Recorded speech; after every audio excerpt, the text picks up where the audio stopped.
Hello and welcome to my patch notes rundown for the 4th of December. This week's update introduces a massive list of great changes like Dinarrows production buffs, the ability to load previous presets, and several quality of life updates to Vorkath. Without further ado, let's get right into it. The default left click action for all forms of the Excalibur is now activated when equipped or in the inventory. I love this change, and it's coupled with a toggleable feature that allows players to switch the left click option from activate to wield in case it's the best weapon you have. It also comes with a funny configuration where you can select what your character will shout when the Excalibur is activated. A positive outcome from this change is that you no longer have to prioritize the Excalibur to be in the bottom row spot in your inventory.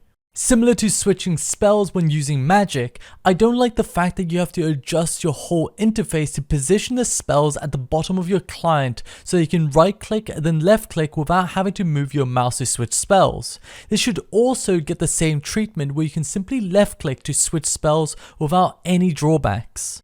Holding the shift key and left clicking items in the inventory will now drop them. Players will have to opt into this setting by navigating to gameplay, interfaces, then inventory. This is definitely useful for dropping miscellaneous and junk items when cleaning out your bank or after completing a one-time activity, but most conventional skilling methods use the action bar to drop items, so it's not as big of a feature as it is on old school RuneScape. Double the output of Dinarrows components. Before going into my thoughts about these changes, let's break down the numbers. They basically doubled the output of shells, shafts, and propellant. I know propellant says 67%, but we'll address that in the next patch. After doing several hours of testing and calculations, these are the numbers I came up with. I used a crystal knife for shafts as it provided 5% more output, and I also used the fletching cape and the ranger's workroom at the fort when fletching the headless arrows, tipping and imbuing them. There's never a reason to not use the wisdom buff at the ranger's workroom if you have it unlocked, as it saves an hour for the loss of 70k fletching XP. I decided to not use the portable fletcher or the brooch of the gods, as I think this information would be most useful to Ironmen who can't make use of these buffs. If we combine all of these numbers, we get 4,420 imbued Dinarrows per hour, not including gathering the resident anima from the respective Elder God Wars bosses. The overall fire making and fletching XP are alright, but nothing special. In conclusion, if you use 1,800 arrows an hour at a boss, which I think is normal if you're camping them, you're spending an hour gathering for 2.5 hours of PVM, which in my opinion is still too much of a time sink. I'm really surprised they didn't go the route of reducing the amount of arrows used rather than this. I'm personally not too invested in this, so let me know where you guys stand. Reworked the experimentation activity. Previously, you would obtain Rexes with one food already consumed, but they had to be fed the remaining 3 foods in a specific order, which meant that even if you went through every trough in a static order, by the end of it you'll still be left with incomplete Rexes. This meant that you had to pay attention to which food the most amount of Rexes needed after every trough and go to that one rather than the next one in your static rotation. Now, the Rexes need to be fed all 4 foods, but in any order, so players can efficiently use a static order. This reworked method is about 30% faster for the average player, hence why the propellant output amount was only buffed by 67%. Combining the two, it's almost a 100% increase.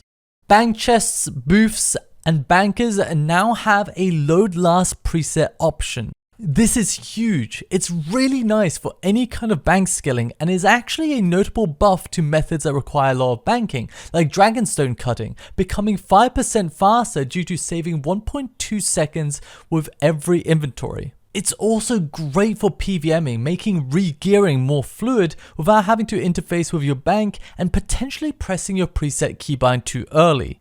The Dare to Die soundtrack that plays at War's Retreat now fades in more gently and plays at a lower volume.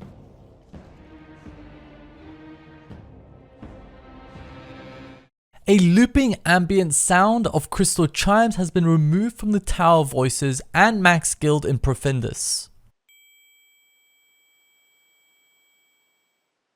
A repetitive moan in the zombie walk idle animation has been removed. A repetitive meow in the idle animation of some pet cats has been removed. The pulsing sounds during clue scroll scans have been reverted to its older version.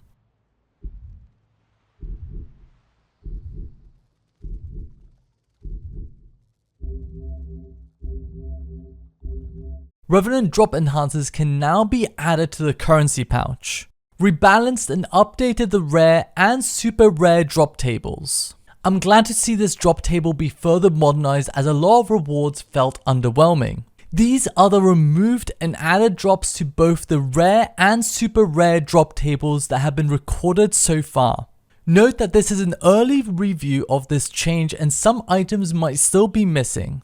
Players standing on charging pads during the Zamorak encounter when the Chaos Witch dies in Infernus no longer need to step off and on again to charge the pad. Oh, this is massive. This was probably one of my biggest gripes with doing Zammy in a group, as it felt annoying and was confusing whenever you stepped onto a charging pad too early before the witch had been killed, and after it was killed the pad wouldn't charge even when you were standing on it, forcing the player to step off and onto the pad again to refresh the charging.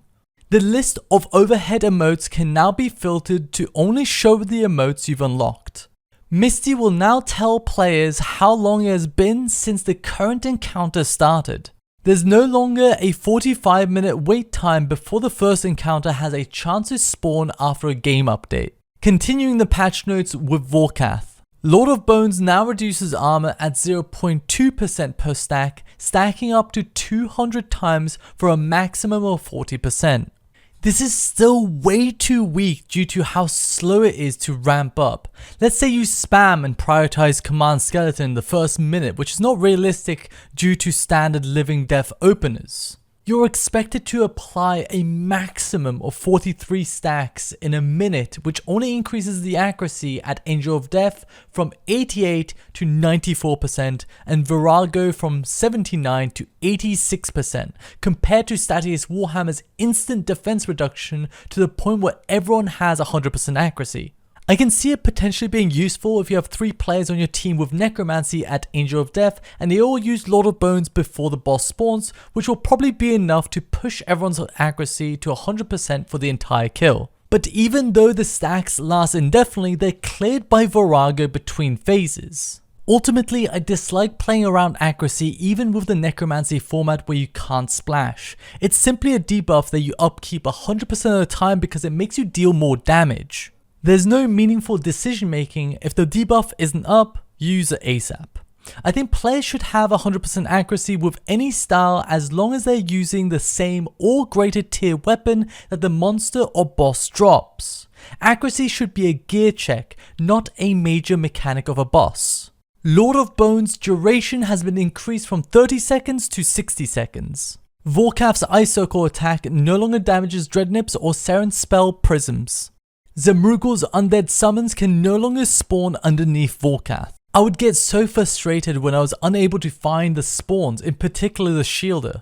In these situations you would either have to AoE Vorkath in the hopes that it dies, or glance the minimap and triangulate where you have to precisely click to target it. So in the end, I'm happy that this was fixed.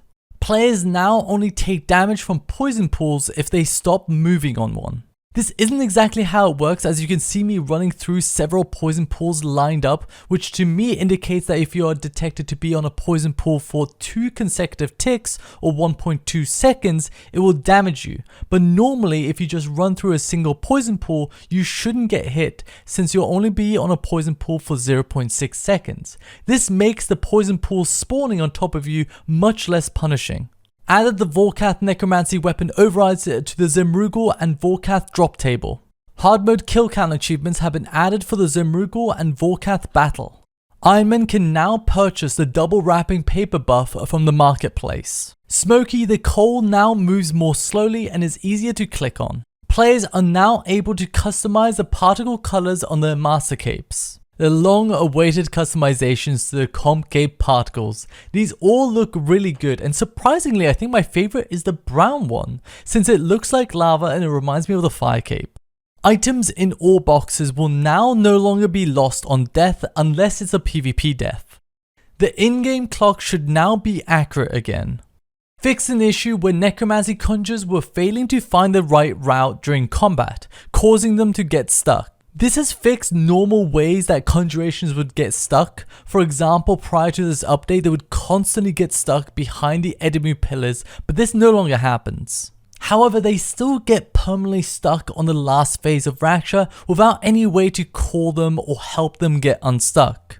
And that's it for this week's patch notes. That was probably the longest patch note coverage I've done so far. A lot of great quality of life changes and brand new features that make the game more enjoyable and flow better.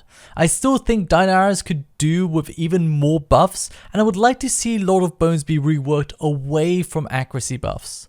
Anyways, that's it from me. Thank you for watching and take care.